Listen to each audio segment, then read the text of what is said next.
Jiro here for Umbra Games and a review of Mortal Kombat 10 played on PlayStation 4. I haven't picked up a Mortal Kombat since Deadly Alliance, which was MK5, so I've been out of the series for a while.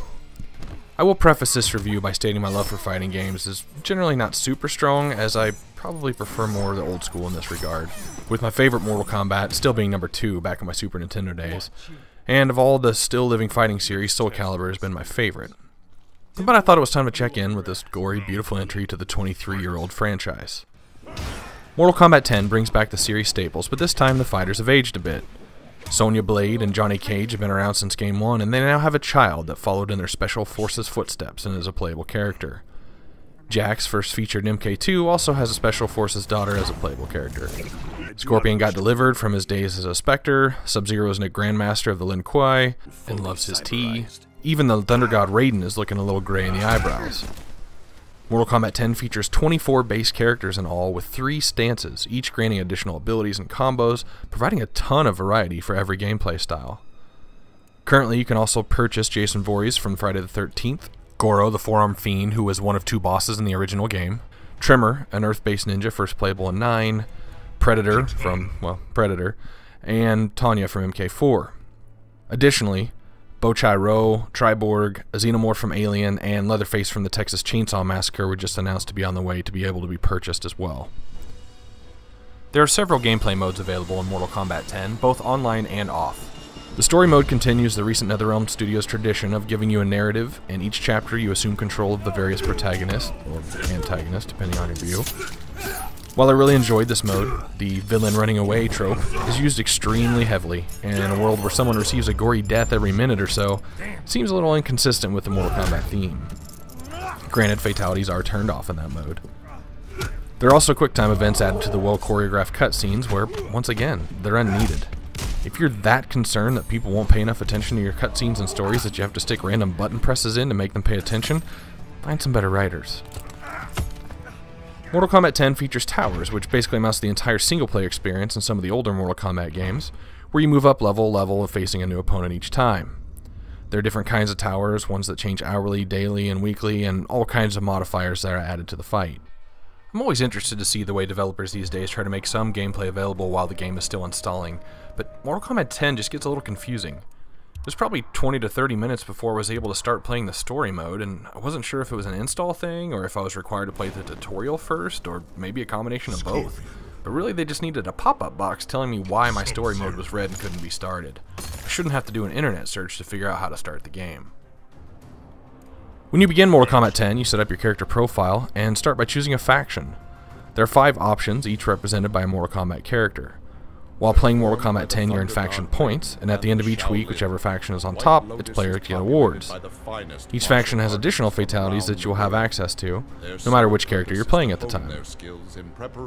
From time to time, the faction that is on top of the rankings will invade, presenting a challenge called an Invasion Boss, where you have 30 seconds to do as much damage as possible against a very hard opponent, and every hit from every player in the opposing factions take down his or her immense life bar. I didn't spend too long in multiplayer mode, but there were a few available online options, including rooms, straight-up versus, team battles, King of the Hill, and tower battles. Rooms allow you to gather with friends, or enemies, and play each other. Versus does matchmaking to find an opponent for you. Team battle allows you to have other players on your team to compete, which seems like it'd be pretty frustrating if you're dealing with pickup partners. King of the Hill allows you to spectate and observe a match and give reaction to what's going on, as well as get in line to play that champion that's on your screen at the time. Kind of reminds me of standing in line at the arcade back in the day. Test Your Mights are still around, and as mentioned, I haven't played the last few Mortal Kombat games, but it now requires you to press all the face buttons at the same time, and then try to hit L2 or R2? Wow, my wrists just don't have the same endurance as they used to. I finally grabbed a small monitor cleaning rag and just rapidly went over all the buttons in a circular pattern as quickly as possible, and it actually ended up being much easier. One thing that has added a lot of replay value into the series, and I remember this when it first came around in Mortal Kombat 5 Deadly Alliance, is the Crypt Mode. Nearly everything you do in this game and every mode will award you with coins. Where you used to just select the coffins to purchase on a grid, there's now a fully interactive adventure mode where you scour graveyards, spider caves, tombs, and the netherworld, finding the tombs and bodies and paying to unlock finishing moves, brutalities, alternate outfits, concept art, and background music. This first-person adventure modes require you find fighters' iconic weapons and powers to access new areas. You'll randomly get attacked, and a button will pop up on the screen requiring quick reaction time to gain money if you win, and no penalty if you don't. The growing interactivity in each arena is fun, from jumping off things in the background, throwing braziers at your opponent, swinging from vines, or throwing corpses or passers-by. As you charge your special meter, you can see in the lower corner, you can do a Capcom EX style where you add R2 into your special move combination, and it adds more oomph to it. You can also use this bar for combo breakers. If you let it fill all the way up though, you can do the character's unique X-ray move, where they will unleash a series of bone-breaking blows and show you an X-ray or muscle view of each blow that you give to your opponent. Of course, since they only take off 28 to 40% of a character's life, it's quite comical when they just stand right back up afterwards. But wow, fatalities. This game is really brutal. You know at this point the developer's just trying to push the envelope and take things over the top, and I'd say they succeed. Each character has 2 to 3 unique fatalities and a plethora of brutalities to use in a second round win execution of your opponent. From a graphical standpoint, Mortal Kombat 10 looks great. We still have a long way to go to make faces and emotions approach the realism of the character models, textures, and backgrounds, as they do still stand out pretty badly.